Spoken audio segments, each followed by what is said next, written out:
رمضان المبارک کے آخری عشرے کی کسی رات میں جو آدمی یہ مختصر سا وظیفہ نفلوں کے اندر کر لے گا، اللہ تعالیٰ اس کو تمام رمضان المبارک کی کمیوں کوتاہیوں کو معاف فرما دیں گے، اور تمام رمضان المبارک کے اجر و ثواب اللہ تعالیٰ اس انسان کے نامہ اعمال کے اندر درج کر دیں گے۔ وہ کون سا ہے، ہم آپ کو آج اس ویڈیو میں بتلائیں گے۔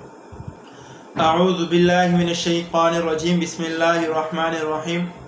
میرے مسلمان دوستو، یہ جو انسان مختصر سا وظیفہ آخری عشرے کی کسی رات میں کر لے گا، خصوصاً طاق رات میں، تو اللہ تعالیٰ اس کو دنیا و ما فیہا سے بہتر اجر و ثواب عطا فرمائیں گے۔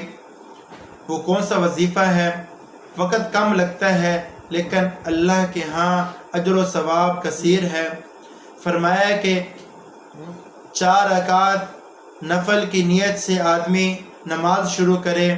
پہلی رکعت کے اندر سورہ فاتحہ کے بعد سورہ یاسین کی تلاوت کرے، دوسری رکعت کے اندر سورہ فاتحہ کے بعد سورۃ الرحمن کی تلاوت کرے، تیسری رکعت کے اندر سورہ فاتحہ کے بعد سورۃ الملک کی تلاوت کرے، چوتھی رکعت کے اندر سورہ فاتحہ کے بعد آخری چاروں قل یا ایھا الکافرون، قل ھو اللہ، قل اعوذ برب الفلق، قل اعوذ برب الناس کی تلاوت کرے، اور سورۃ الاخلاص قل ھو اللہ 3 بار پڑھے۔